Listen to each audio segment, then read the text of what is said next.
आज बीडमध्ये महायुतीचं मित्र पक्ष संमेलन असणार आहे। पंकजा मुंडे, धनंजय मुंडे एकाच व्यासपीठावर या सगळ्या निमित्ताने येणार आहेत। महायुती झाल्यानंतर प्रथमच अशा पद्धतीचं संमेलन होत आहे, ज्याच्यामध्ये पंकजा मुंडे त्याचबरोबर प्रीतम मुंडे, धनंजय मुंडे हे बहीण भाऊ एकत्र उपस्थित राहणार आहेत। या मेळाव्यातून जिल्ह्याच्या शिवाय राज्याच्या राजकारणाची दिशा स्पष्ट होऊ शकणार आहे। नेमकं आता या सगळ्या मित्रपक्ष संमेलनादरम्यान काय घडतंय, काय पद्धतीचं मार्गदर्शन हे तिन्ही नेते करतायत हे बघावं लागेल। प्रतिनिधी उदय नागरगोजे यांच्याकडून अपडेट्स घेऊयात। उदय, मित्रपक्ष संमेलन होत आहे महायुतीचं, काय नेमकं वैशिष्ट्य असेल आणि कोण कोण उपस्थित असेल?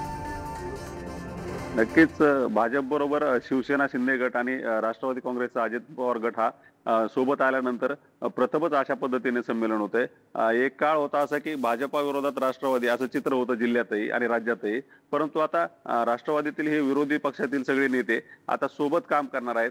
त्यांच्यात कुठं समन्वय राहावा, त्यांच्यात एकी राहावी यासाठी हे संमेलन होतंय। यासाठी विशेष म्हणजे राष्ट्रवादी काँग्रेसचे जे अजित पवार गट आहे त्यांनी पुढाकार घेतला असून माजी आमदार अमरसिंह पंडित यांची समन्वयक म्हणून नियुक्ती केली आहे आणि त्यांच्या पुढाकारातून आज जे संमेलन होते तर या मित्रपक्षांच्या संमेलनाला पालकमंत्री धनंजय मुंडे आणि भाजपा नेत्या पंकजा मुंडे या उपस्थित राहणार आहेत।